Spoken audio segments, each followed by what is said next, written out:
ಇವತ್ತು ದೆಹಲಿಯಲ್ಲಿ ಜಂತರ್ ಮಂತರ್ ಒಂದು ಪ್ರದೇಶದಲ್ಲಿ ಕಾಕ್ರೋಚ್ ಜನತಾ ಪಾರ್ಟಿ ಮಾಡುವಂಥ ಒಂದು ಪ್ರೊಟೆಸ್ಟ್ ಇವತ್ತು ಸಂಸತ್ ಚಲೋ ಅನ್ನೋ ಒಂದು ಅಭಿಯಾನದಿಂದ ಶುರು ಮಾಡ್ತು. ಈ ಒಂದು ಅಭಿಯಾನದಲ್ಲಿ ದೇಶ ಕಾಣಲಾರ್ದಂಥ ಒಂದು ಇತಿಹಾಸ ರಚನೆ ಆಯಿತು.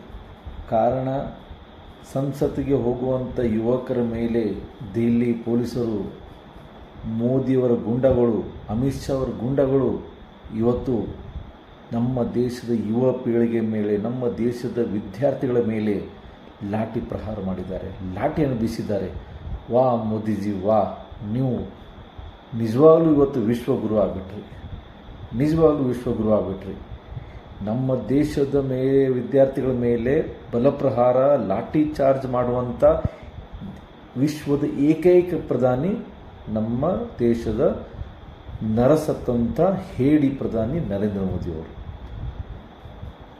ಸೊ ಇವರು ಧರ್ಮೇಂದ್ರ ಪ್ರಧಾನ್ ಅವರ ಒಂದು ರಾಜೀನಾಮೆ ತೆಗೆದುಕೊಳ್ಳುವಂಥ ಒಂದು ಯೋಗ್ಯತೆ ಇಲ್ಲ. ಇಂಥ ಒಬ್ಬ ಪ್ರಧಾನಿ, ಹೇಡಿ ಪ್ರಧಾನಿ ನಮ್ಮ ವಿದ್ಯಾರ್ಥಿಗಳ ಮೇಲೆ ಲಾಠಿ ಪ್ರಹಾರ ಮಾಡಿದ್ದು ಯಾಕೆ? ನಿಮಗೆ ಧರ್ಮೇಂದ್ರ ಪ್ರಧಾನ್ ಅವರ ರಾಜೀನಾಮೆ ತಗುವಂಥ ಧೈರ್ಯ ಇಲ್ವಾ?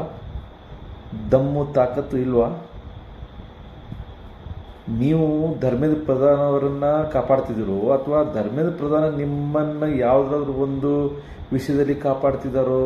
ಇದು ದೇಶದ ಜನಕ್ಕೆ ಗೊತ್ತಾಗಬೇಕು.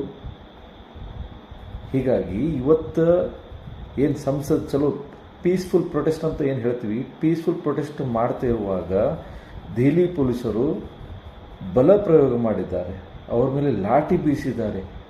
ವಿದ್ಯಾರ್ಥಿಗಳ ಮೇಲೆ, ವಿದ್ಯಾರ್ಥಿನಿಗಳ ಮೇಲೆ, ಯುವ ಸಮೂಹದ ಮೇಲೆ, ಅವ್ರ ಜೊತೆ ಬಂದಂಥ ಪೇರೆಂಟ್ಸ್ ಮೇಲೂ ಕೂಡ ಒಂದು ಲಾಠಿ ಏಟಿ ಬಿದ್ದಿದೆ. ಸೊ ಯಾಕೆ ಇಷ್ಟು ದ್ವೇಷ? ಅಷ್ಟರಲ್ಲಿ ವಿದ್ಯಾರ್ಥಿ ಏನು ಕೇಳ್ತಿದ್ದಾರೆ? ಅವರಿಗೆ ನ್ಯಾಯ ತಾನೇ ಕೇಳ್ತಿದ್ದಾರೆ. ನೀಟ್ ಪೇಪರ್ ಲೀಕ್ ಆಗಿದ್ದಕ್ಕೆ ನ್ಯಾಯ ಯಾರು ಕೊಡಬೇಕು? ಅಕೌಂಟಬಿಲಿಟಿ ಯಾರು ಹೇಳಿ ನೋಡೋಣ? ಸರ್ಕಾರ ತಾನೇ.